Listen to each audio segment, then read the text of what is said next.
तो जैसा कि आप देख पा रहे हैं, महिला संगठन जो है आज निर्भया और अभया की स्मृति में जो है यहाँ लगातार जो है अपनी आवाज़ को बुलंद करती हुई और सरकार से आज उन्होंने अपनी मांग को भी रखा है। तो कहीं ना कहीं जो है महिलाएं जो है अपनी सुरक्षा को लेकर सरकार के खिलाफ आवाज़ उठाती हुई।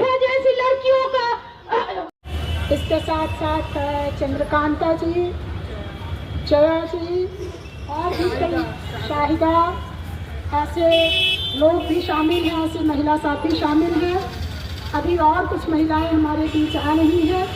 आज आप सब लोग जान रहे हैं कि 16 दिसंबर 2012 को आज के दिन ही निर्भया के साथ दिल्ली में बर्बर तरीके से सामूहिक बलात्कार हुआ था और लाख कोशिश करके भी इस लड़की को बचाया नहीं जा सका। जितनी बर्बरता, जितनी हिंसा उसके साथ हुई थी और वो इस दुनिया को छोड़कर चली गई। वो लड़की जिसने मरने से पहले अपनी माँ को कहा कि माँ मैं जीना चाहती हूँ, लेकिन हमारा समाज, हमारा देश उस लड़की को जिंदा नहीं रख पाया। और हम तमाम लोग देख रहे हैं कि इसके बाद लगातार इस देश के भीतर एक के बाद एक महिलाओं के साथ उसी तरह की बर्बर घटनाएं सामने आई हैं। 2012 में पूरा देश उबल पड़ा था। इसी बुद्ध स्मृति पार्क के पास हम महिलाओं ने बड़ा प्रदर्शन किया था। बगल का डाक बंगला चौराहा है, जहां कई बार हम तमाम महिला संगठन के लोग एक साथ खड़े हुए थे, आंदोलन किए थे। और बिहार के हर गांव जिलों में, पूरे देश में आंदोलन चला था। उस आंदोलन के बाद सरकार बदल गई। वर्मा कमीशन ने जो सिफारिशें की, उन सिफारिशों को इस सरकार ने कुछ लागू किया और ज्यादातर को जो है वो ठंडे बस्ते में डाल दिया गया। और आज भी इन 12 वर्षों के बाद आज भी हम सड़क पर खड़े हैं लड़कियों के लिए सुरक्षा की मांग करते हुए। हम सड़क पर खड़े हैं कि जो कार्यस्थल है, उन कार्यस्थलों पर जो अंदरूनी शिकायत कमेटी होनी चाहिए, आईसीसी होनी चाहिए, जो यौन हिंसा को रोकने की व्यवस्था होनी चाहिए, जिसके लिए वर्मा कमीशन ने सिफारिशें की थी, सरकार ने आज तक उसकी गारंटी नहीं की है। ज्यादातर कार्यस्थल आज भी महिलाओं के लिए उसी तरीके से असुरक्षित बने हुए हैं। और हम लोगों ने इसी का नतीजा देखा कि पश्चिम बंगाल में एक महिला डॉक्टर अपनी ड्यूटी करती हुई रात के समय बर्बर बलात्कार की शिकार हुई, उसकी हत्या कर दी गई। तो ये घटनाएं आज भी जारी हैं।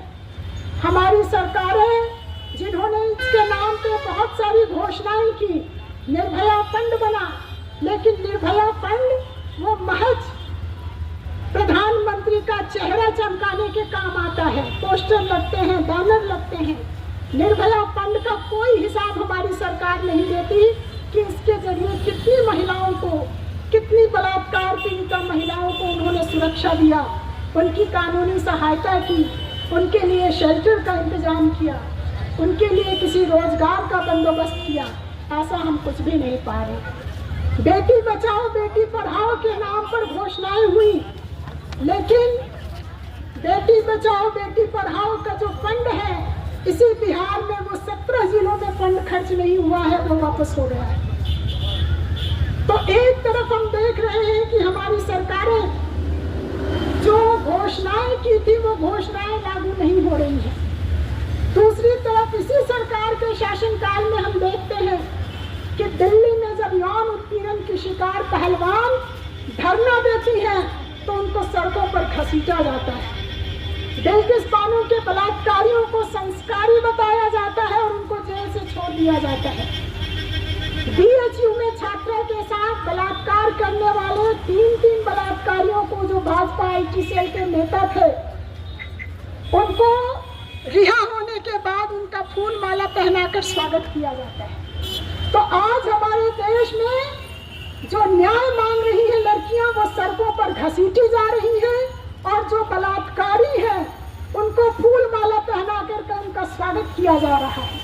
तो ये जो संस्कृति है, महिलाओं पर हिंसा को बढ़ावा देने वाली संस्कृति, महिलाओं पर बलात्कार को बढ़ावा देने वाली संस्कृति, महिलाओं के बलात्कारियों का महिमा मंडन करने वाली संस्कृति, ये जो संस्कृति हमारे देश में, हमारे समाज में सत्ता के जरिए नीचे तक जिसको स्थापित करने की कोशिश हो रही है, उसके खिलाफ आज हम सब लोग यहाँ सड़कों पर हैं।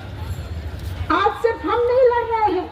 16 दिसंबर को हिंदुस्तान का कोई राज्य नहीं है जहाँ औरतें आज सड़कों पर नहीं हैं। दिल्ली में जंतर मंतर पर सारे महिला संगठन के लोग इकट्ठे होकर लड़ रहे हैं।